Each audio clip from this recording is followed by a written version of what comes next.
All right, thank you for coming today, those of you that are here. All right, so we're going to have a couple of reminders before we start. Last reminder about the third midterm review, which is going to be tomorrow.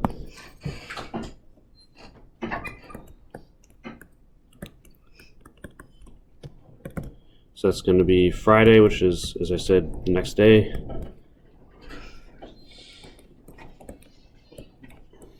(2 p.m. in SEC 103). All right, so that's coming up as a last reminder. And then the final exam review, we'll have them next week during class and on Friday. So Tuesday, Thursday, Friday. And then when I post the files in Blackboard, I'll be clear about how I intend to break that up. It may not work exactly as planned, but we'll plan to do some amount of the review on Tuesday, some amount of the review on Thursday, and then whatever's left we'll finish Friday. Usually it's approximately equally divided, but we'll see how it goes. All right, so that's all coming up next week. The other thing that's happening starting today, I believe, I don't have a way of verifying this easily, but this is what I was told, is that the course evaluations open up today and are going to be available for the next 2 weeks, I believe until May 4th, which I don't love the timing because that's after the final exam starts, so some of you could take your final exam and then retaliate against me if you don't like your score, but that's fine, that happens. But I do appreciate your feedback, and if you're able to do that, there's no requirement that you do it or no incentive for doing it, but it certainly is appreciated. All right, so what we're going to do today is attempt to finish everything for the course, which I think will happen. We don't have too much to cover. And what we're going to first start with is a summary of what we did last time. So, we went through the structures in pretty good detail last time. There's 3 cubic structures, 1 hexagonal structure that we talked about, the 3 cubic ones being the ones that are going to be majorly emphasized on the exams. And, we went through a lot of geometric arguments and details that are helpful for understanding them, but not necessarily things you're going to be directly examined on. So if you know the information in this table, this is going to be the sort of most essential stuff that you'll want to be able to internalize before the exam. Now, as a reminder, this stuff that we covered last time and today is only on the final exam, not on the midterm this next week. But when it comes up on homework assignments, the last homework assignment, and then on the last exam, these are kinds of the things that you're going to want to be able to be familiar with and recall pretty quickly. All right, so with these 4 different structure types, simple cubic, body-centered cubic, face-centered cubic, and then hexagonal, some of them, there are some synonyms for them, some other ways that we can describe them that you want to be a little bit familiar with just for terminology standpoint. So simple cubic is also called primitive cubic. So if you see either of those terms, they mean the same thing. There's nothing different about those.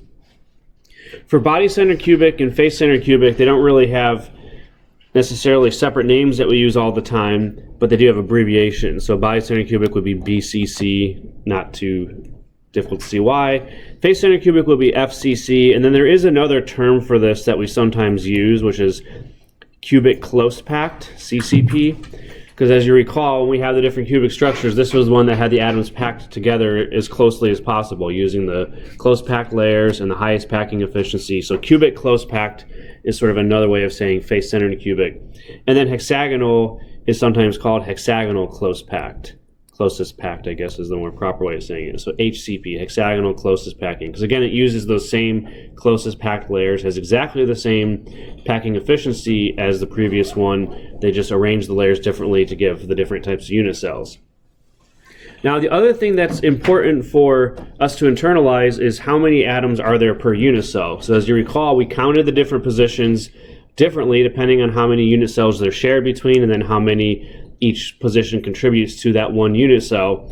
So you should know how to count those for the cubic cells, the corner positions, the edges, the sides, the body center, all those you should know how the counting works. The net result is that what you get when you do that for these different structures, for the 3 cubic ones, again, we can easily rationalize this, 1, 2, and 4. So 1 atom per unit cell in simple cubic, 2 per unit cell in body-centered cubic, 4 in face-centered cubic. The one that's not as intuitive, so you would just want to remember it if it comes up, but not really be able to rationalize the counting in a meaningful way, is hexagonal, which is 6.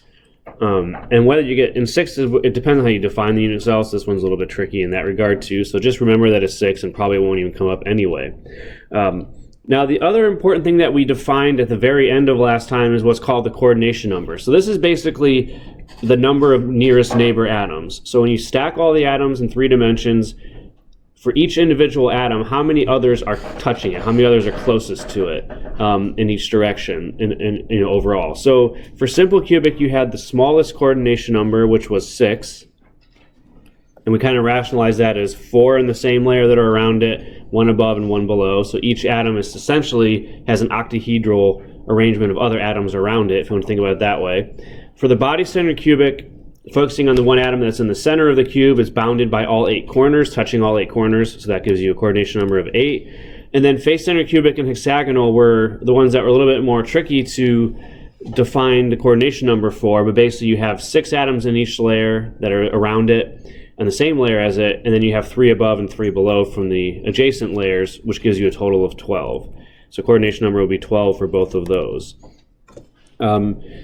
And that, of course, correlates then with the packing efficiency, which is how much of the volume of the unit cell is occupied by the atoms themselves, the rest being empty space.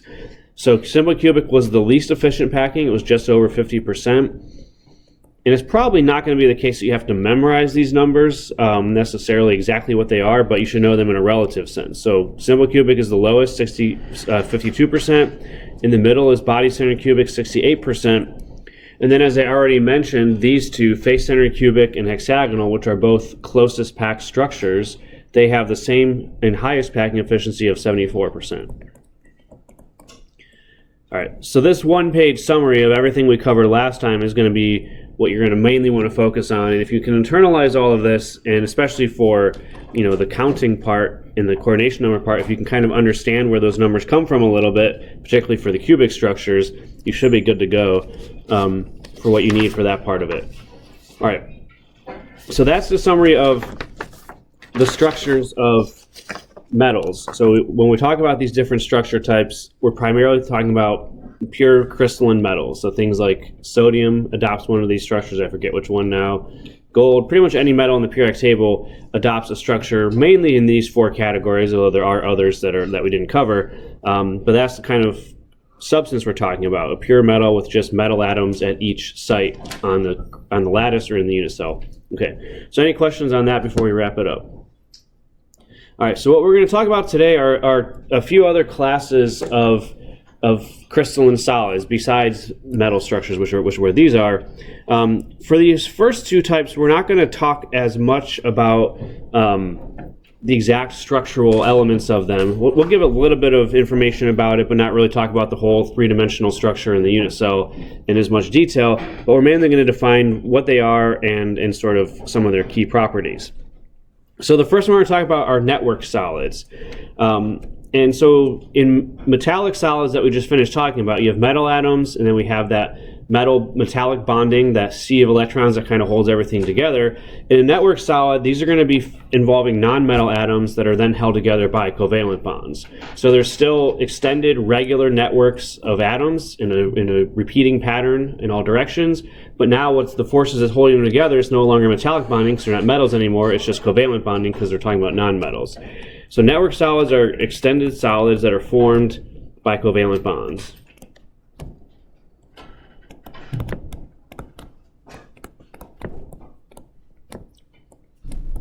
And the difference between a network solid and the typical covalent compounds that we talked about back in chapters 3 and 4 is that in those cases they were discrete molecules. One atom surrounded by a few other atoms, and then you had a bunch of molecules all arranged together. But in this case, the covalent bonding goes on forever and ever. It doesn't just have discrete little pieces, few atom structures that make up each molecule. It's covalent bonding that just extends in all directions forever and ever.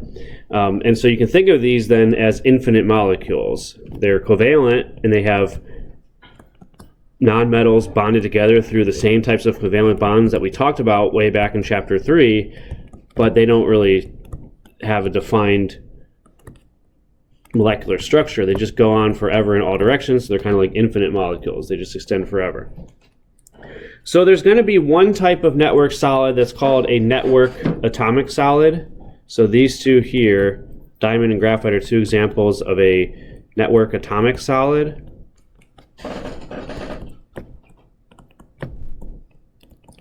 and that's going to be a network solid that's just made up of a single element. So atomic solid meaning there's just one type of atom in the structure. So carbon has sort of two different forms that are both reasonably accessible and stable to us, that are both classified as network atomic solids, but because of their very different structures, they have very different properties. All right, so the first one is diamond that I'll talk about here. And so what you have in diamond is each carbon is basically surrounded by 4 other carbon atoms in a tetrahedron, and that just goes on forever and ever and ever. So you have, like, if we look at this carbon here, it's surrounded by 4 others in a tetrahedral arrangement. But then it doesn't just stop. It's not just 5 carbon atoms in a molecule and you just stop there. Each additional carbon atom is then surrounded by 4 others in all directions. So every carbon atom has 4 others around it, and it just goes on forever and ever to make this tetrahedral network. So it's the tetrahedra of carbon atoms. We have diamond as the structure.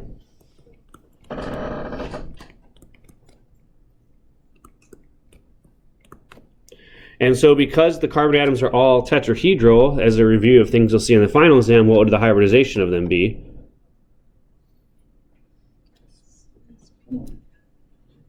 There's no, sp4 is a little bit too high. sp3. Good. All right, sp3. So these are all sp3 hybridized, because they have that tetrahedral arrangement, 4 electron groups around them. And because they're sp3 hybridized, and carbon only has 4 total bonds, they're all going to be classified as sigma bonds. There's no pi bonds in these structures. Remember, you need unhybridized p orbitals, so you need sp or sp2 hybridization to form pi bonds. In this case, it's all sigma bonds. Now, the other type of network atomic solid that carbon can form is called graphite. And this structure is a little bit, was quite a bit different. And the way you kind of think about it is you have sort of these hexagons of carbon atoms. We talked about the benzene structure a long time ago, just for a little bit. And so it's this basically hexagonal plane of carbon atoms, but again, they go on in all directions. So there's these flat sheets where you can draw these hexagons involving 6 atoms each. And so that's the general structure of this one.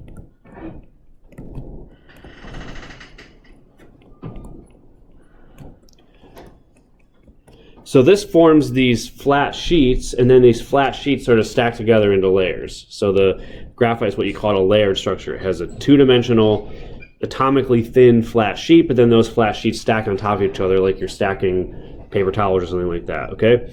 So they're hexagons of carbon atoms, and those hexagons are stacked in layers, and they go on in all directions in 2 dimensions anyway. So they're 2-dimensional extended structures. Now, the key difference in terms of the bonding is that as these yellow things are showing here, remember those are perpendicular p orbitals. Each carbon atom is surrounded by 3 other carbon atoms. Again, if we look at this one here, I've already drawn a bunch of blue things. So if we look at this carbon atom here, it's bonded to 1, 2, 3 others. And so it has 3 bonds, and then it has a perpendicular p orbital. So this is going to be sp2 hybridized instead. Should have asked you guys that one too, but this is sp2 hybridized when it has 3 bonds and 1 unhybridized p orbital for pi bonds. And so these unhybridized p orbitals overlap to form pi bonds, so this structure is held together by both sigma and pi bonds.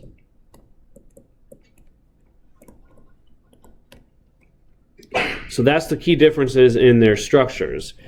sp3 tetrahedra for diamond, sp2 sheets for graphite with pi bonds as well that sort of surround them. Another little terminology just to introduce you to, I don't think it'll come up, but just in case it does, when you have in this situation here where you have 2 forms of the same element, so these are both just pure carbon, that's the only element in any of these structures, but they're 2 different stable forms of the same element, we call those allotropes. So there are a lot of elements that have this feature, and typically we use allotropes for 2 forms of elements in their solid state. But anyway, it's just for our purposes 2 forms of the same element. And this is not the only element that does this, but it's certainly the most common that we're likely aware of because we've certainly heard of diamond and graphite in our everyday lives. Now, the other important thing to recognize about these 2 structures here is that because the bonding, does like water vapor and ice count as an allotrope, or no, because they're different? No, those are different phases, and they're not elements anyway. So usually allotropes is only used to describe elements, not compounds. And so you wouldn't call water and ice would just be different, phases of matter. Allotropes would be just a single element with two different, usually solid state forms is how it works. They're usually ones that would exist under the same conditions in both as solids. Is typically how that word is used. All right, any other questions? Okay, so then what's important to also recognize is how those different structures that we have relate then to their properties. And some of these properties we're going to rationalize in a little bit with talking about how the orbitals work. And then, but first let's just name them. All right, so as we know for diamond, it's a very hard substance. It's the hardest naturally occurring substance, and possibly there's not many substances that are harder either. So it's very hard. As you know, it's colorless unless it has impurities in it. So if it's pure carbon, it's colorless. And the key one that we're going to talk about is its electrical conductivity. So this is an insulator, meaning that it does not conduct electricity at all. Diamond is an insulator. Now, if we go to graphite, instead of being hard like diamond, it's soft and slippery. And that you can kind of rationalize from the structure we told you. Graphite is made up of these thin sheets that are just loosely stacked together, so that makes it easy to sort of move those sheets around. That gives it that slippery, soft texture. As you know, the color also of graphite is quite a bit different. It's black. And the key one that we'll discuss here is that its electrical conductivity is also different than diamond. Diamond is an insulator. Graphite is a conductor. It conducts electricity very well. So to understand then how the different conductivity properties in particular, that comes from what's called the band structure. And so when we have an extended solid, think back to, again, we're thinking back a lot here today. This is sort of a nostalgic lecture of sorts on the last one. So think back to also something else we learned in chapter 4. We talked about hybridization a little bit ago. Now let's think back to molecular orbital theory. Okay, so you have, when you make molecules, you make covalent bonds, you have bonding orbitals that are lower in energy, anti-bonding orbitals that are higher in energy. And the same thing happens in these network solids. You have covalent bonds between all the atoms, and so you form bonding orbitals that are lower in energy, anti-bonding orbitals that are higher in energy. The difference is because there's so many atoms involved, it's infinite, it goes on forever and ever and ever in all directions, you don't get just like really discrete energy levels, you get these bands of energy levels that are all really smushed close together. So you get like a band of orbitals all really close to each other that are bonding, and then higher than that you'll get a band of orbitals that are all really close to each other that are all anti-bonding. So there's many, many different energy levels, but they're still typically going to be separated in terms of the ones that are bonding, lower in energy, and the ones that are anti-bonding, higher in energy. So when you have an insulator, this is how most nonmetals behave. When you have particularly covalent bonds that are primarily involved, and especially covalent sigma bonds, you have a band, so we're going to go up in energy. This is an energy level diagram, lower energy at the bottom, higher energy at the top. At the bottom you have your filled and what are typically your bonding orbitals. We'll just abbreviate them as MO for molecular orbitals. So that's what you have at lower energy, and these are going to be filled with electrons. So in the ground state, all the electrons are down here in these filled bonding molecular orbitals. We call this, in this context, the valence band. So that's a new terminology that you want to be familiar with. And then somewhere up above that, we have all of the empty anti-bonding molecular orbitals.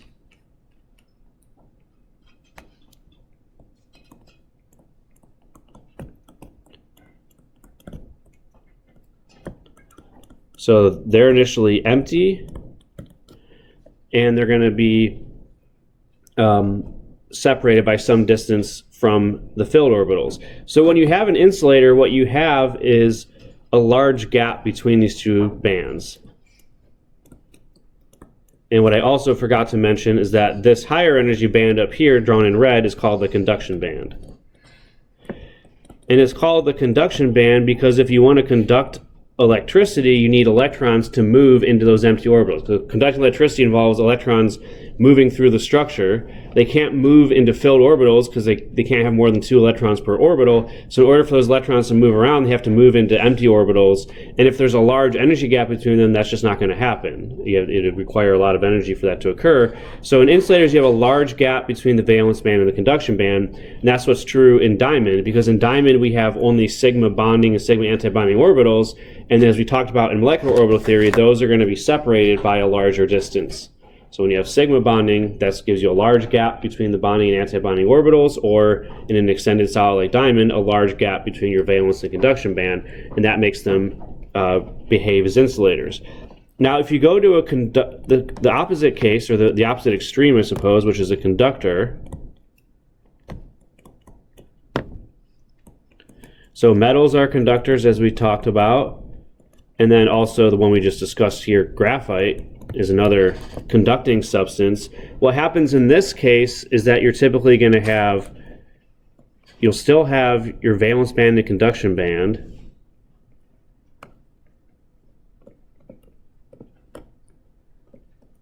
Your filled molecular orbitals at the bottom, but then the conduction band is right on top of that. There's basically no gap in a conductor. I did a terrible job of drawing this. Give me a chance. Give me a second chance. Come on. All right, valence band, drawing a little bit smaller, but it means the same thing. And then conduction band right on top of that. There's no gap.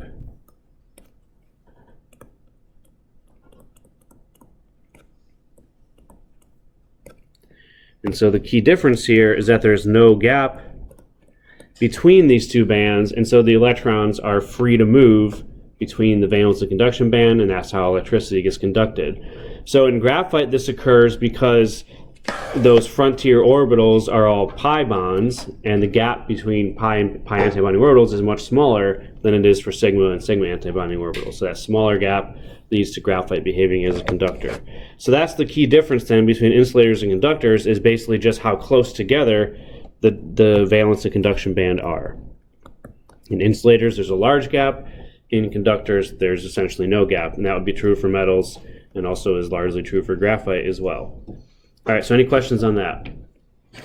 Now, what this also leads to then is a situation that's kind of in between these two extremes. So here we have a large gap, an insulator. Here we have no gap, which is a perfect conductor like a metal. But there's also what are called semiconductors, which are going to be elements that are sort of in between in terms of their band gap. So examples of semiconductors, now again, if we think about things we learned earlier, metals are on the left side of the periodic table, non-metals are on the right. Metals are conductors, most non-metals are insulators. So the in-between case is going to be those metalloid elements that lie right along that imaginary staircase. So if we go to that staircase here, again, elements like silicon, germanium, arsenic, these are the ones that are kind of in between and are going to behave more like semiconductors, in between conductor and insulator. Okay, so semiconductor is sort of that in-between case. So silicon is the classic example. Semiconductors can be used as solar cells. So if you have solar cells on your roof, those are made out of silicon. Other elements nearby, like germanium, arsenic, those are going to be other ones that you would typically find involved in this type of behavior, which is called semiconductor. And so what happens in a semiconductor, if we look at the band diagram, your valence band at the bottom, and then your conduction band is going to be a little bit above that, but not right on top of it, but also not a huge gap either. I should probably exaggerate that a little bit more. There is a small gap between them. So they're not in contact anymore.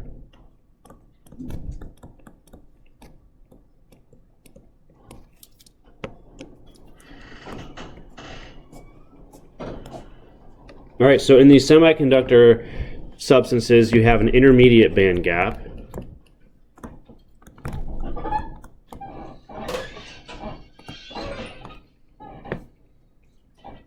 And the key difference between a semiconductor and a metal, not something we have to worry too much about the origin why, but how you sort of distinguish, is this a semiconductor or is this a conductor? Because to some extent they will both conduct electricity. These are not, perfect insulators. They're also not perfect conductors. They're in between, as we said. The key distinction is how the conductivity depends on temperature. So in a metal, which you may have learned in physics, and we're not going to get into all the reasons why in this class, but in a metal, in order to increase the conductivity, you have to cool it down. And I guess if you want to think of a sort of a broad reason why, that's because at lower temperatures the atoms are more ordered, and so that makes the conductivity a little bit more efficient. At higher temperature, the atoms are moving around a lot, and so electrons kind of bounce around instead of taking a nice straight path through the material. It's a very stupid explanation, but it works for us. But in semiconductors, the difference is that if you increase the temperature, the conductivity goes up. So that's the key difference. Unlike metals, where the conductivity will decrease if you raise the temperature, in a semiconductor, the conductivity increases as you raise the temperature.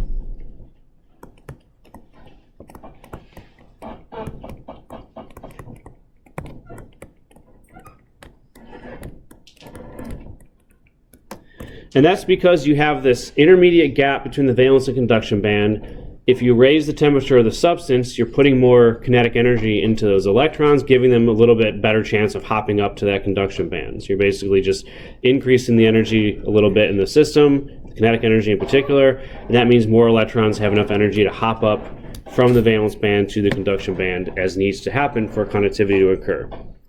Now the other thing we'll talk about with semiconductors, this diagram here represents what's called an intrinsic semiconductor or a pure semiconductor, one that's just a single substance where its valence band and conduction band are appropriately arranged so they're sort of in that in-between gap between them.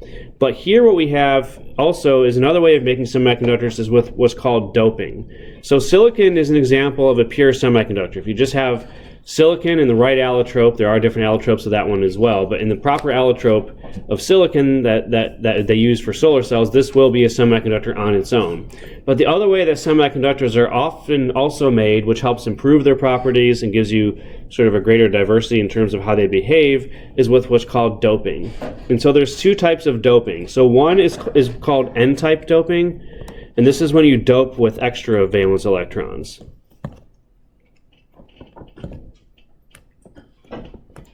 So an example of an N-doped silicon would be, let's look at the periodic table for a second.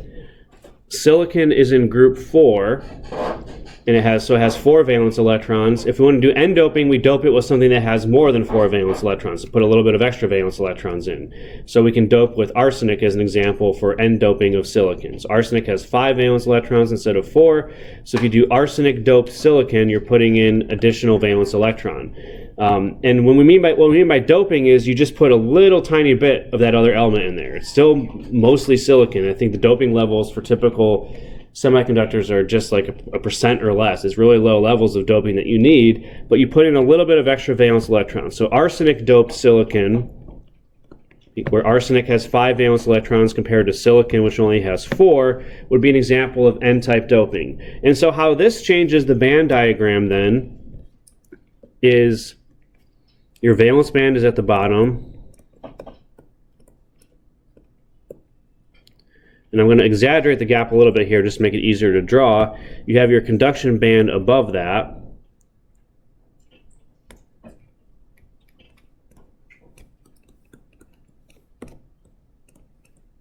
and then when you do N-type doping, as I said, you're putting in some extra valence electrons. Arsenic has more valence electrons than silicon. So this valence band is completely filled, and so you can't put more electrons into there, and so you have to start putting electrons into energy levels that are close to the conduction band. So those extra electrons are going to be arranged into an energy level that's really close to the conduction band. So I'm going to use these little circles to indicate electrons that are doped in from the arsenic. These are your extra electrons here. And because those extra electrons are close to the conduction band, it's easy for them to move into that conduction band, and the electrical conductivity increases. So typically when you dope a semiconductor, you make it a better conductor of electricity because you're putting electrons in that are close to the conduction band, easier for them to hop into that conduction band and start moving around. So that's N-type doping. And then the opposite situation is called P-type, and this is when we dope with something that has fewer electrons.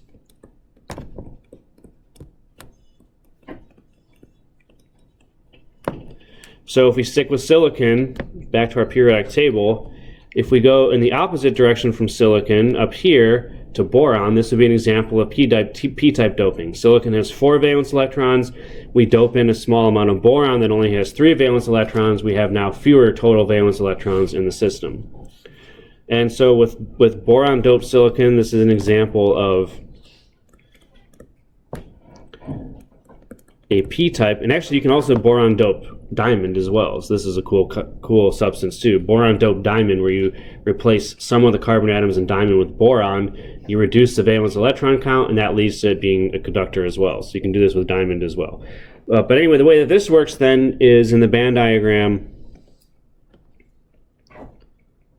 you have your valence band and your conduction band as we normally do.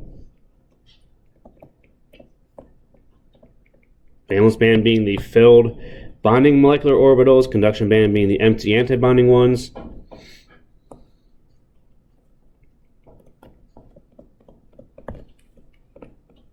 And so normally in silicon, the valence band is completely filled and the conduction band is completely empty. But if we dope in a little bit of boron, which only has 3 valence electrons instead of 4, we no longer have a completely filled valence band. We have fewer electrons, so we don't fill up all those orbitals. So these little blue circles now, these little blue dots, are going to represent what are called holes in the valence band. Basically, occasional orbitals that aren't completely filled anymore. And so these are going to be positive charges, or what we call holes in the valence band. And so then what happens is the rest of the electrons under the valence band can very easily move into those holes, into those gaps, and that allows them to conduct very easily as well. And so this is a similar story. You're just, in this case, you're taking away electrons, which allows the rest of the electrons to move into those holes very easily. Because remember, conductivity requires electrons to move between energy levels. And so here you have some energy levels basically embedded in your valence band that are empty. Electrons can move into those, and that leads to conductivity. All right, so that's about the level of depth we want to go in then for these band structures. Basically just understanding that insulators have a big band gap, conductors have no band gap, semiconductors are in between, and there are things we can do to influence that help the properties in this, N-type and P-type doping in particular. All right, so any questions on that? All right, the last type of network covalent compound we're going to talk about, we talked about network atomic solids. Those are going to be things like carbon and graphite that are elements that have just a single type of atom in there. And then there are also network covalent compounds, which are two or more different nonmetal elements forming this type of network structure, where you have, again, covalent bonding, but now in all directions infinitely, not just discrete molecules anymore. So this is an interesting case, and really the only network covalent compound we're going to talk about in this class is SiO2. So you might be tempted to think that, well, so silicon is right below carbon on the periodic table, group 4 element. We talked a lot about carbon dioxide, CO2, which is a linear molecule. It's a gas, as we all know. It's a covalent, nonpolar substance. So you might be tempted to think that, well, okay, SiO2, we're just moving down one in the periodic table. That should be very similar, right? But it turns out there's some big differences between them. So CO2 is a linear molecule, 2 sigma bonds, 2 pi bonds, and it's a nonpolar gas. We've talked about that one a lot already. But if you go to SiO2, you're just replacing carbon with silicon. They're in the same group of the periodic table, so they have the same number of valence electrons and everything. But what happens is that now we're using 3p orbitals on silicon instead of 2p orbitals that we have in carbon. And something we haven't really talked about a lot, but is certainly true, is that as you move down the periodic table from 2p to 3p to 4p and so on, those heavier p orbitals, or there's higher principal quantum number p orbitals is a better way to say it, they have weaker pi bonds. So the silicon 3p orbitals, they form weak pi bonds with oxygen. So instead of forming a structure like this that has 2 sigma and 2 pi bonds, each of these carbon-oxygen double bonds is one of each. In silicon dioxide, SiO2, the pi bonds are very weak, so it's not favorable to form those pi bonds. Instead, what it does is it's going to form 4 sigma bonds. And the way that it does this is by making a network structure. So you would have silicon at the center, surrounded in a tetrahedral fashion by 4 oxygens. And then each of these oxygens is going to be bonded to one other silicon as well. So you're going to basically just have this type of network structure going in all directions. So another oxygen bonded to silicon, this silicon bonded to 4 other oxygens, bonded to another silicon, and it just goes on forever and ever and ever.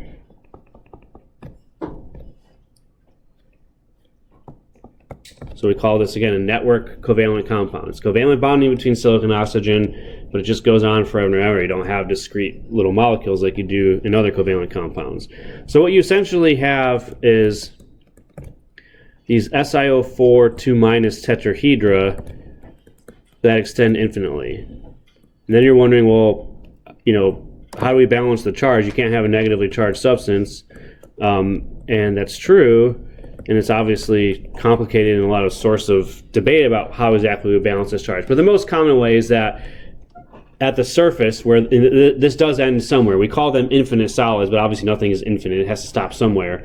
And so where it stops, you'd have usually just hydrogens terminating it that balance the charge, H pluses. So at some point, you get to the surface of the material and it's terminated by hydrogen, and that's kind of where it stops. So it's not pure SiO2 anymore, but it has some hydrogen in it. But in the bulk, in the majority of the material, it's just these SiO4 tetrahedra that go on in all directions. So the properties of SiO2, which are quite a bit different than CO2, is that instead of being a nonpolar gas, it's a hard, brittle solid.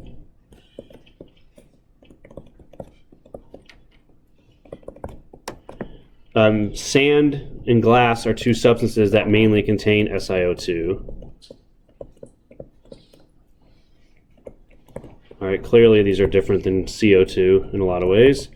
So sand and glass are majority SiO2 substances. All right, so that's an example, and really the only example we'll have of a network covalent compound. It's 2 different elements. They're covalently bonded like they are in any other covalent compound, but they're forming this extended network structure that goes on forever and ever, as opposed to discrete molecules. All right, questions on that? Okay, so the last major topic we'll cover today and forever for this course, as it turns out, is going to be ionic compounds. But before we get to that, let's talk a little bit about the different classifications of solids. And do I have... All right, I'm going to have to wing this a little bit. All right, so what we've talked about so far are basically 4 different classifications of solids that are sort of, based on the types of elements that make them up. So one classification, let me see real quick if I have the notes for this page so I don't forget something. Otherwise, I'm going to have to wing it. Here we go. All right. I think I could do this off the top of my head, but I don't want to bet on myself today. All right, so the first classification we talked about in detail with both the properties and the structures are metallic solids. All right. Now, as the name implies, to know if you have a metallic solid, basically that solid is made up only of metal atoms. And then to identify it, it would just have, it's basically just, I'll just say it even simpler, it's just a metallic element. So if you want to predict, is this substance a metallic solid? Well, if it's a pure metal, it is. I mean, unless it's in the liquid phase or something weird like that. But anything like sodium, magnesium, iron, cobalt, any metal in the periodic table in the solid phase will be classified as a metallic solid. So that's pretty simple. Now, in all these different solids, there are different types of forces that hold all the atoms together. Because in the solid phase, the components are pretty rigidly arranged. They're not moving around like they are in liquid and gas phase. So there has to be something that holds those together. And so what holds those together in a metallic solid, as we talked about, are the metallic bonds, which is often termed a sea of electrons. Basically, loosely held, delocalized valence electrons that are moving around the whole structure freely, but kind of serving as a glue that holds all those atoms together. So as I said, examples of these would be any metallic element on the periodic table. Sodium, transition metal, iron, or even the main group metals like lead, etc. Any metal on the periodic table in its solid state would be classified as a metallic solid. The one that we just talked about today is network covalent solid.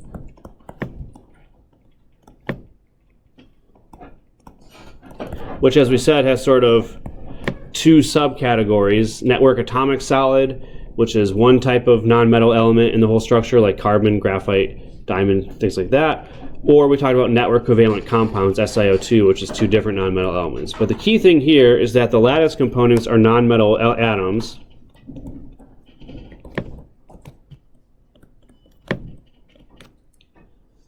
And then the requirements in terms of the composition are that all of the atoms in the formula have to be nonmetals.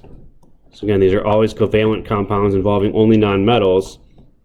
But it can be an atomic solid that has just one nonmetal in the formula, or as a pure element, or it can have two, like SiO2. Now the reality is, for network covalent solids, there's not like a great way of just looking at the formula and saying like, oh yeah, that's a network covalent solid versus, oh yeah, that's a just a covalent compound like we talked about before.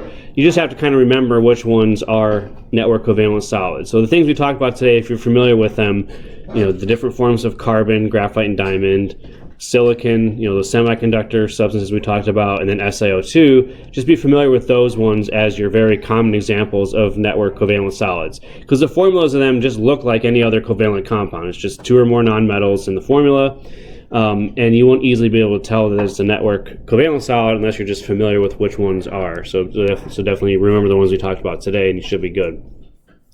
The forces that hold these together now, as we talked about also today, are covalent bonds.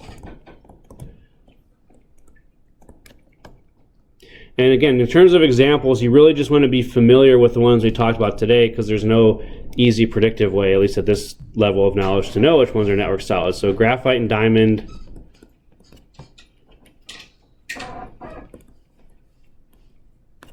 and then metalloid elements like silicon and germanium would still be classified as network solids. And then the only network covalent compound we need to know is SiO2. Of course, there are others, but that's the major one for us. Okay, so that's network covalent solids. Then the last one, the third one here that I'll give, which we haven't really talked about a lot, but is you just want to be able to recognize it, we're not going to go into the details of the structure, would be what are called molecular solids. We introduced this a long time ago at a basic level, but just to reiterate some of the key points here, the difference here is that the components, the lattice points that make up these extended structures, are now discrete molecules. So if you have a molecular compound, a covalent compound that's not a network solid, but one that's just a molecular compound like any of the ones we talked about, water, CO2, or a lot of the elements like H2, O2, N2, P4, S8, when they're in their solid state, you have basically just molecules that are arranged in a regular pattern, and those are going to be the different points then that make up that structure. So the requirements are that, just like above, these are nonmetals only in the formula. The only difference then is that these are going to be nonmetal elements or compounds that make discrete molecules as opposed to extended solids. So basically most other ones besides these few examples of network covalent solids, if they're a nonmetal element or compound, would be in this category when they're in the solid state. So in this case, what holds them together is you have obviously the covalent bonds that hold the molecules themselves together, but then what holds those molecules together in the solid structure are going to be those intermolecular forces that we talked about, the dipole-dipole, which can include hydrogen bonding in certain situations, or the dispersion forces. Dispersion forces are always involved, but if it's nonpolar, that's only dispersion. If it's polar, you have dipole, dipole. And so examples of molecular solids would be a lot of the nonmetal elements that exist as solids, like I2, P4, and S8. These will all be molecular solids. So they're made up of I2 molecules, and then those molecules are arranged in a regular pattern, held together by only dispersion forces.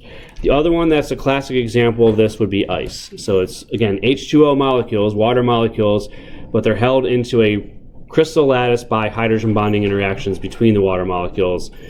giving typically a hexagonal structure, but not one that we need to know about in detail. So those are molecular solids. And then the last one we're going to talk about in detail today, which are easy to recognize, but then we're going to go into more details about their structures for the rest of today, are ionic solids.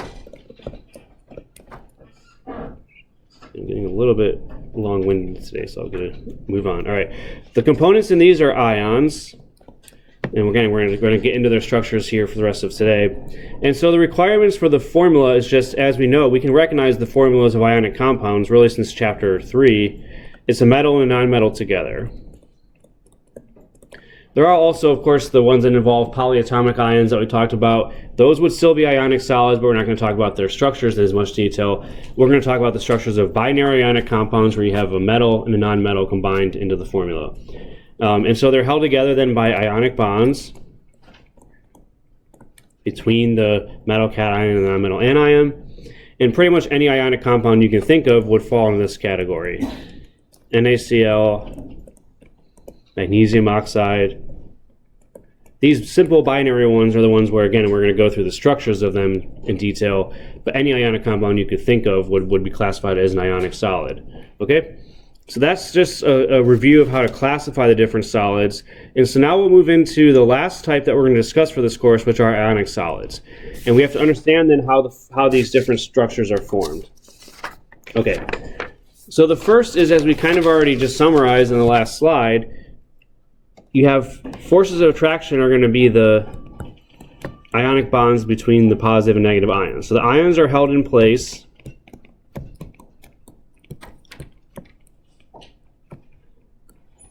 by what are called Coulombic forces of attraction. Basically, that force of attraction that exists between a positively and negatively charged ion.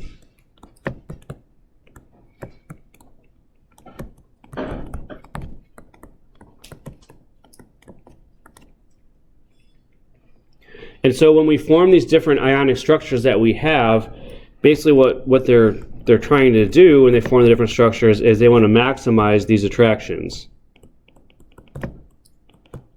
So as we'll see, it depends on the sizes of the ions. It depends on how big or small they are. They're going to try to form a pattern of these positive and negative ions that maximizes these attractive forces while minimizing repulsions. Because in addition to the attractive forces between oppositely charged ions, the ions that are to the same charge are going to repel each other, and so you need to minimize those to be able to get the most stable structure. So when you have an ionic structure, you're going to have two different ions involved. Or again, only talking about binary compounds here. And so one of those is going to be larger, one of those is going to be smaller. They're going to typically be two different sizes. Most often, the larger ion is the negatively charged ion. As we talked about way back in, I don't remember now, chapter 2 or 3, when you add electrons to something, it gets bigger. So in most ionic compounds, the anions are bigger than the cations. There are exceptions to that. But whatever the larger ion is going to occupy one of the common packing arrangements. So this is going to sort of dovetail off of what we talked about last time with metallic structures.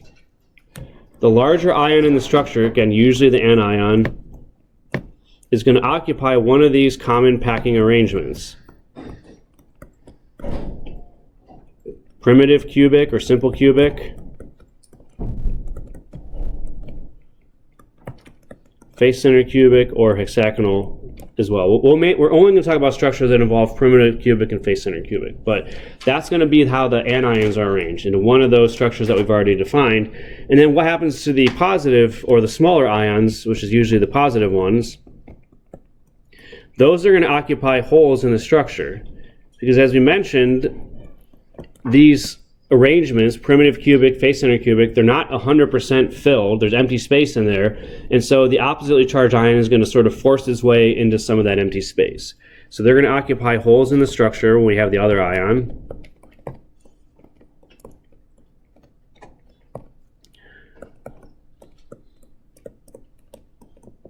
So the observed structure and which holes are occupied depends on the relative sizes of the ions.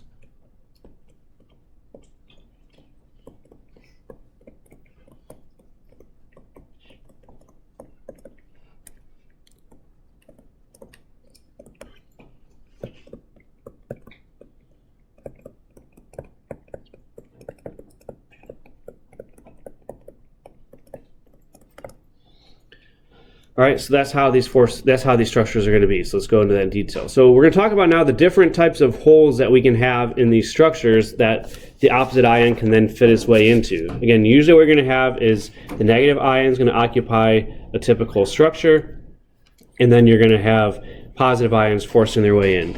Okay, so the first one we're talking about are called tetrahedral holes. And so the location of these holes is going to be in a dimple, using a very technical term. They're going to be in a dimple of a cubic close packed layer. And there's going to be one in each corner region of that unit cell.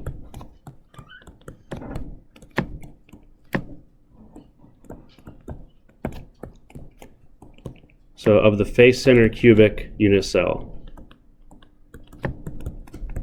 So the easiest way to visualize this is what we're showing here is this is the face center cubic structure. Ions in each corner, and then one in each center of the face. And the ones that are highlighted in purple are not different. They're just showing you where the tetrahedral holes will be located. So in between 3 atoms that are on faces next to each other and one that's in the corner, you have this little hole here that's right in the middle of those 4. And that's called your tetrahedral hole. And there's going to be one in each corner of the cube. So the cube can be broken down into 8 different God, what's the word? Anyway, you can divide the cube into 8 regions, and each of those 8 regions, each of those little smaller cubes that makes it up, is going to have a hole right in the middle of it. And that's called a tetrahedral hole. All right, so again, you have 1 corner atom, 3 adjacent face atoms, and those 4 together make a tetrahedral structure, and right at the middle of that tetrahedron is a hole where you can put a positive ion. In some cases. Now, to determine whether we're going to use this hole or other ones, you have to talk about the relative sizes of the ions.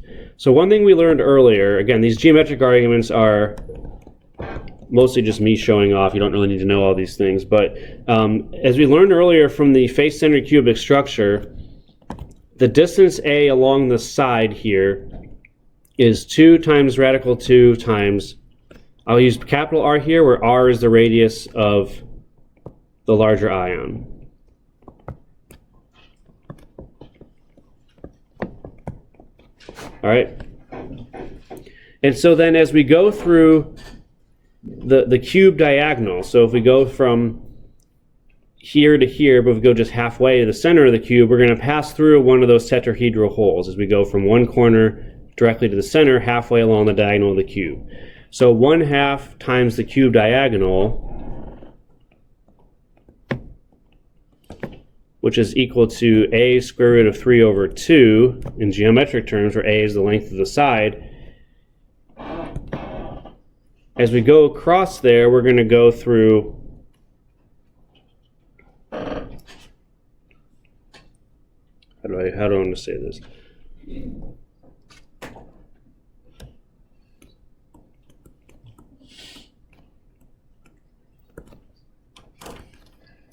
Sorry, I'm messing this up already. All right, so we're going to combine these. So we're going to place this with A. So that's going to be square root of 2 times square root of 3 times R is 1/2 of the cube diagonal. And then as we go through a cube diagonal, we're going to pass through 2 radii of the larger atom, and then the whole diameter of this hole here. So basically, where we're using lowercase r is going to be the radius of the positive ion. And so essentially what you have is that the 1/2 of the cube diagonal is equal to 2 times the radius of the negative ion plus 2 times the radius of the positive ion, which is also equal to the square root of 2 square root of 3 multiplied by r. And so all this together, what it means is that the radius of the smaller ion is going to be, oh god, radical 2, radical 3. We're just going to do some algebra here. So we're basically going to take this equation here and solve for this small radius here and see how it relates to the big radius. And the net result that I should have just given you without going through all this stupid math is the radius of the smaller ion would be equal to 0.225 times the radius of the big one. So that's basically the size of a tetrahedral hole. about 22.5% the size of the bigger ion that's making up that hole. So again, this tetrahedral hole, you're going to have in the middle of this 4 of these bigger ions surrounding it, and the size of that hole is about 22.5% times however big in terms of radius the ion is that makes up that hole.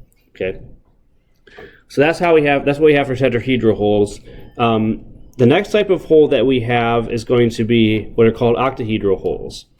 And so the location in the structures is, it's easiest to think about this in the face-centered cubic unit cell. So these are also in face-centered cubic unit cells, just like the tetrahedral holes are. In the octahedral holes, you're going to have one on each edge and one in the center.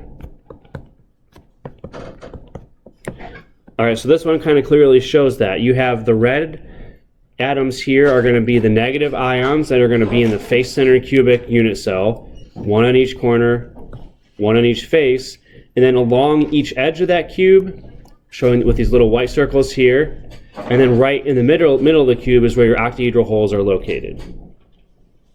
All right, so if we do the geometry here, where again, the length of the side is 2 times the square root of 2r. This time it's a little bit easier because we don't have to go through the diagonal. We can just go right along the edge of this cube here. As we go along the edge of the cube, we pass through 2 times the radius of the red atom here, plus we pass through the diameter, or 2 times the radius of the smaller one that's along the edge. So it's going to be 2 big R plus 2 little r. So radical 2 times r is equal to, just dividing by 2 now, big R plus little r. And then solving for the radius of the little one, r, the positive ion, in terms of the bigger one, capital R, you get radical 2 minus 1 times big R, which is 0.414. So we can see that the octahedral hole is larger than the tetrahedral hole. Tetrahedral hole was only 0.225 times the radius of the negative anion. Here it's 0.414, so it's bigger. So these different holes have different sizes, and as we'll summarize here in a little bit, which hole is occupied depends on the relative sizes of the 2 ions. All right, so those are the 2 major types of holes for the face-centered cubic structure, the only 2 types of holes we need to worry about. The last type of hole, which is the easiest one to deal with, is the cubic hole. So in a cubic hole, what you have is it's just going to be located at the center of a simple cubic structure.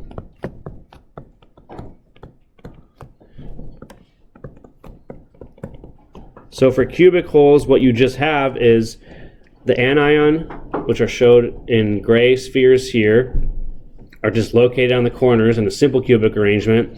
And then normally in a simple cubic arrangement, you have nothing in the center, and so the cation is going to go just right in that center position there, shown in black here. All right, so this one is a little bit easier to determine. The math isn't too bad, because here the side length A is just equal to 2 times the big radius. As you go across one side of the cube here, you pass through 2 radii of the big sphere. If we go through the cube diagonal, which is equal to a square root of 3, as we go through the diagonal of the cube, here up to here, we're going to pass through 2 radii of the big sphere plus 2 radii for the small one that's in the center. So it's 2 big R plus 2 little r. And again, just some algebra to solve for little r in terms of big R. So 2r times radical 3 is equal to 2r plus 2r. We're just combining these 2 equations here.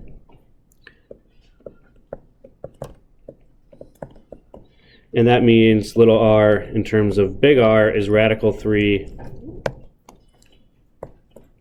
minus 1 times big R, which is 0.732 times big R. So this is the largest hole that we have.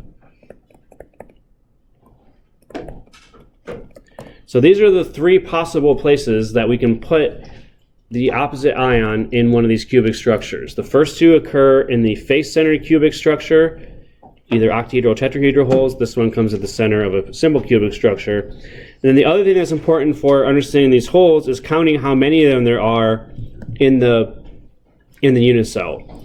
So for the tetrahedral holes, which are shown here with these little white circles labeled with T's on them, as I said, you have one that's near each corner of the unit cell. So there's 8 corners of the unit cell, there's 8 tetrahedral holes, and all of them are completely inside of the unit cell. And so that means that they all count as 1. So all 8 are inside the unit cell.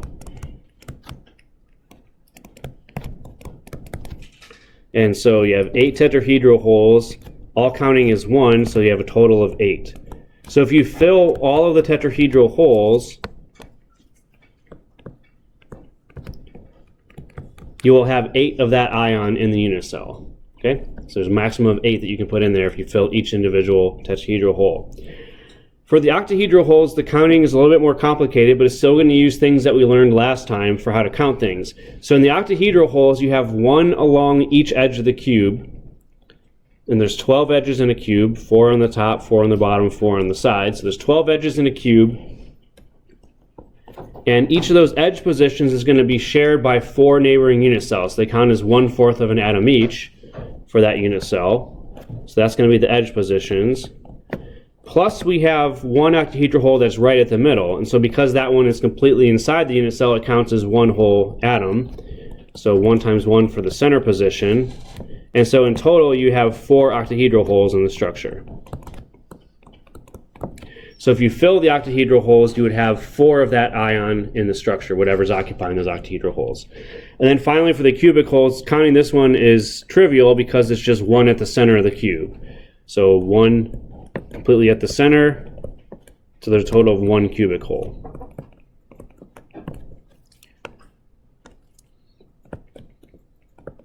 So then when we're making predictions about, which of these structures would an ionic compound form, it's going to be based on the relative size of the ions, because that's going to determine which hole is likely to be occupied, because the tetrahedral holes are the smallest, octahedral holes are in the middle, and this is the biggest. So depending on how big the positive ion is compared to the negative ion is going to determine to some extent which holes are occupied.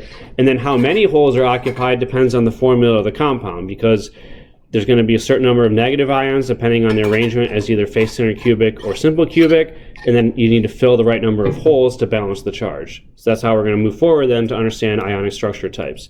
So first let's summarize the holes, because this is going to be a pretty important part of what we do in this.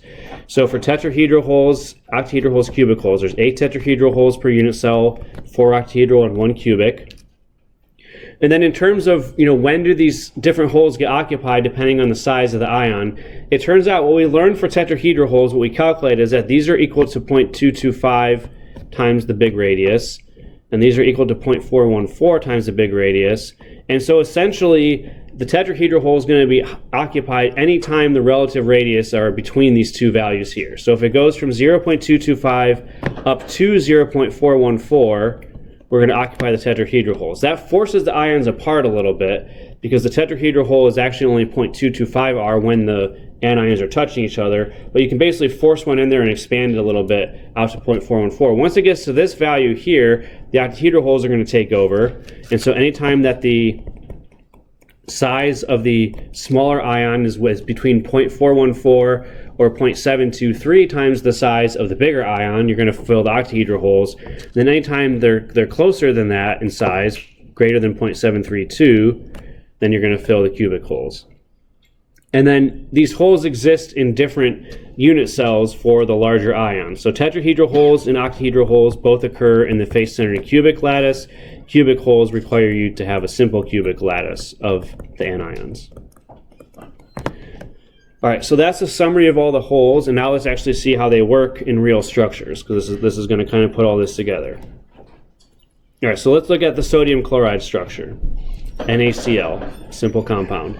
So if we look at the ionic radii of the two ions, again, this is not something you'd be able to know. We'd have to give this to you if you're using this information to predict the structure. But if we tell you that the radius of sodium ions is 102 picometers, and the radius of chloride ions is 181, so again, usually the larger ions are going to occupy one of the cubic lattices. In this case, chloride is larger, so it's going to occupy either the face-centered cubic or the primitive cubic lattice. And to figure out which holes the sodium ions occupy, we need to compare the two radii, or how close they are to each other. So we're going to divide the two. If we divide the sodium radius by chloride, smaller over bigger, we get 0.56. And that's in between 0.414 and 0.732. And as we said in the last slide, if it's in that region there, we're going to fill the octahedral holes.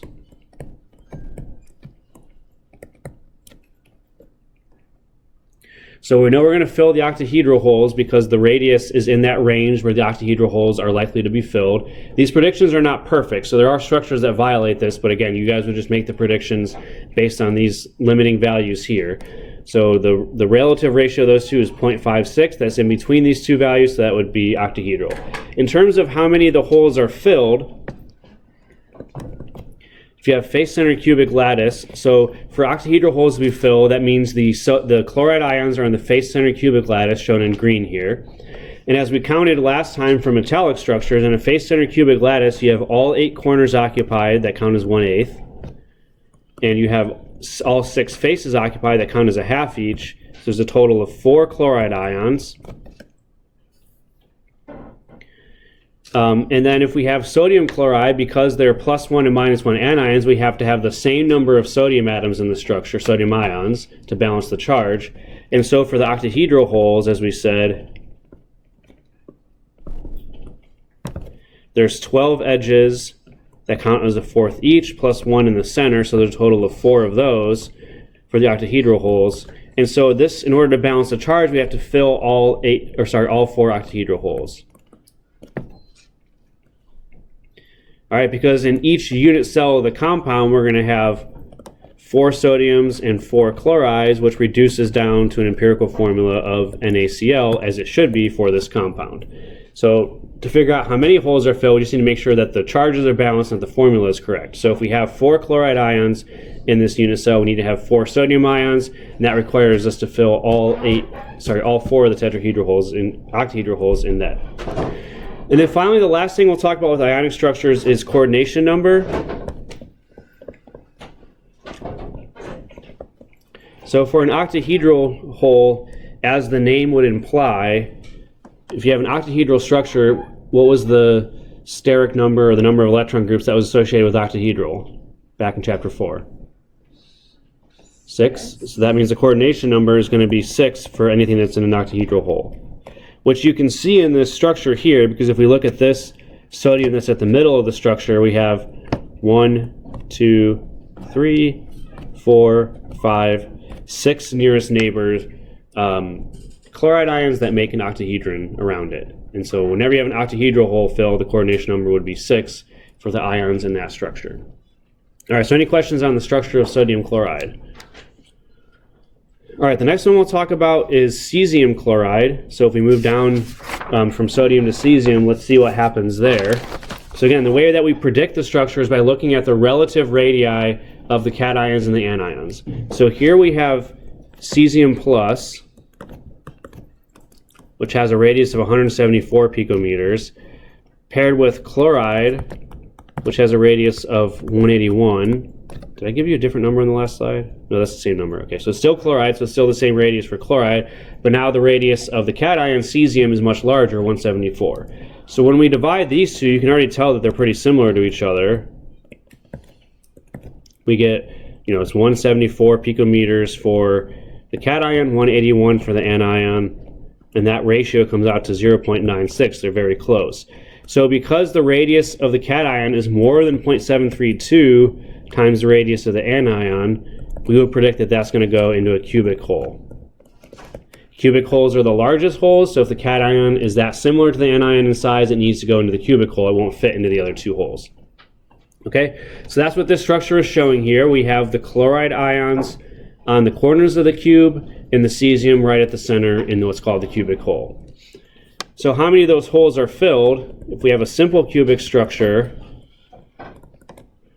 for the chloride ions, you're going to have all 8 corners occupied, counting as 1/8 each. So you're going to have a total of 1 chloride ion. And then for the cubic hole, is right at the center, so it counts as 1. So you'll have 1 of each, which means that you need to occupy all cubic holes. Okay, because again, the formula is cesium chloride, one of each. So you need to occupy all the cubic holes to make sure that you have the same number of cesium ions as chloride ions. And then finally, the coordination number for the cubic hole,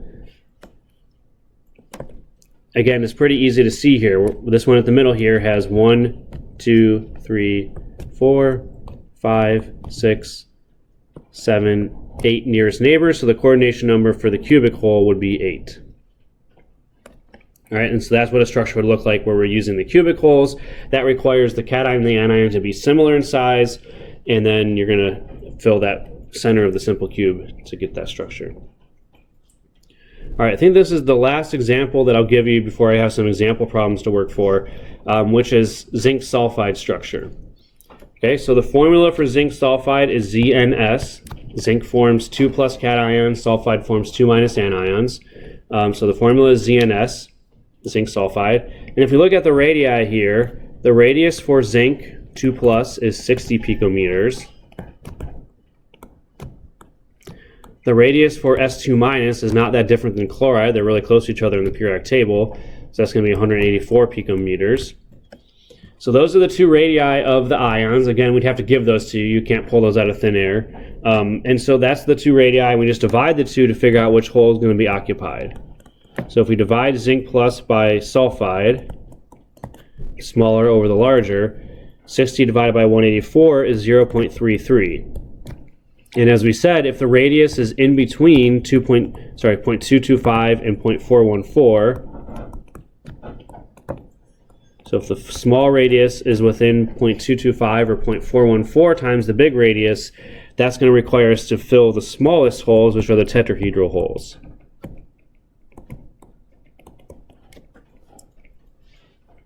So now we have to figure out how many holes are filled. So when we fill the tetrahedral holes, the anions, the sulfide, which is shown in yellow here, is still going to be filling the face-centered cubic lattice. So as we already counted earlier for sodium chloride, there's going to be 4 anions in the structure when we have face-centered cubic positions, 8 corners plus the 6 sides.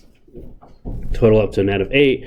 As we also said earlier in this lecture and in the table that summarizes them, for the tetrahedral holes, in total there's going to be 8, 1 in each corner of the cube inside the cube. Now the problem here though is that if we fill all the tetrahedral holes, we're going to have twice as many zinc atoms as sulfide ions, zinc ions as sulfide ions, but we need to have equal numbers of each because it's just a 1-to-1 ionic compound, zinc sulfide. And so what this means is that we're only going to fill half of the tetrahedral holes.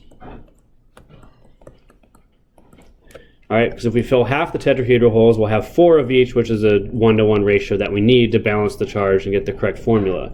So that's what you see in this structure here. There's 4 of these tetrahedral holes have this purple zinc atom located in the center of them. The other 4 are completely empty in this structure, and that's what you need to do to be able to balance the charge and have the correct chemical formula. So sometimes we don't fill all the holes, and again, it depends on the formula of the compound, the charges of the cations and anions that need to balance each other out. All right, and then finally for the coordination number, again, this is pretty straightforward for tetrahedral holes.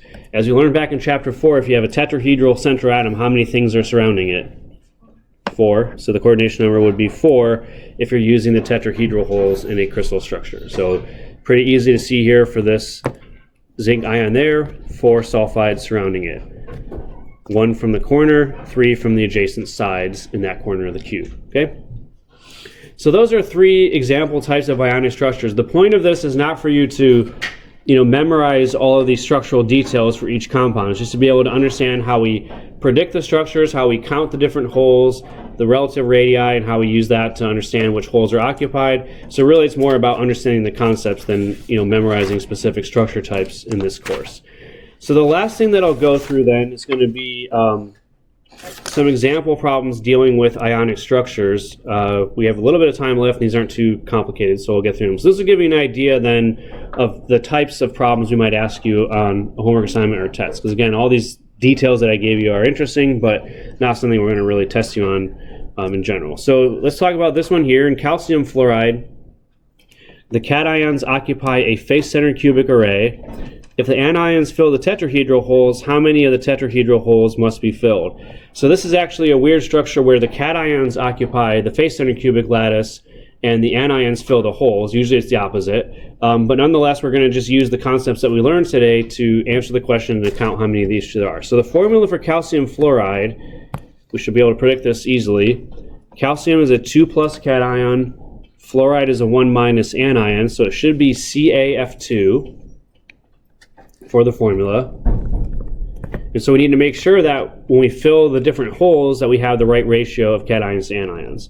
So first let's count how many cations there are in the structure, because we're told in the problem that the cations occupy a face-centered cubic array. So just reviewing the counting for face-centered cubic, we have all 8 corners occupied, all 6 faces occupied. So we're going to have a total of 4 calcium 2+ in the face-centered cubic arrangement. We need to have 8 fluorides because we need to have twice as many fluorides as calciums. And so if we look at the number of tetrahedral holes in a structure that are available, the total number would be 8. And in this case, we need to fill all 8 of those to make sure that we have the right ratio of calcium and fluoride. So that would give us 4 calciums, 8 fluorides in the unit cell, which reduces down to the right formula of CaF2. So in this case, unlike the previous example, we're going to fill all 8 tetrahedral holes to give us the right ratio of cations to anions in the structure. Okay? So we know there's 4 cations in a face-centered cubic unit cell. To balance the charge, we need 8 anions. In order to have 8 anions, all 8 tetrahedral holes need to be filled. If we fill only some of them, we're not going to have the right charge balance. All right, any questions on that? All right, the next one here is a question about lithium boride. I guess there's only 2 example questions, so we're going to definitely finish. All right, lithium boride is a binary ionic compound of lithium and boron. So even boron is a metalloid. It can form ionic compounds in some cases. In this structure, the boron occupies the positions of a face-centered cubic lattice. The lithium ions occupy all of the octahedral and tetrahedral holes. So here we're filling both holes. Most structures you fill one or the other, but here we're filling both of them. What would be the formula for this compound? Written as an empirical formula like we normally do for ionic compounds. So the first thing is we're going to count how many boron ions there are. As we're told in the problem, this occupies a face-centered cubic lattice, which means we're going to have 8 of those. Sorry, 4. Gosh, I'm getting ahead of myself. 4 borons in the structure because they occupy a face-centered cubic lattice. As we just counted up here, face-centered cubic, 8 corners, 6 faces, gives us a total of 4. Okay? So we have 4 borons. Now in terms of the lithium ions that are in there, we're told that they're occupying all of the octahedral and tetrahedral holes. So we can review how to count these in detail, but if we just remember that for octahedral and tetrahedral holes, what we have is, in a face-centered cubic structure, we have 4 octahedral holes plus 8 tetrahedral holes in total, which means if we fill both of those, we're going to have 12 lithiums in the structure. All 4 octahedral holes filled, all 8 tetrahedral holes filled gives a total of 12. And so what that means then is that the total formula for this compound, we have 4 borons and 12 lithiums. Usually put the cation first. So it's going to be lithium 12, boron 4, which reduces down to Li3b. So this compound here, where we're using a face-centered cubic arrangement for boron, filling octahedral and tetrahedral holes with lithium, gives us a total formula of Li3b when we reduce it down to the simplest whole numbers. All right, so again, it's not going to be memorizing structure types that we expect you to be able to do. It's going to be able to answer questions like this that involve counting the holes, perhaps understanding a little bit about the relative sizes of the holes, and so you'll see that on the last homework assignment what we expect you to know. So any last questions? All right, so we're ready to start final exam review on Tuesday, but before that we of course have the midterm exam tomorrow, review tomorrow, and the exam itself next week as well. So busy end of the semester.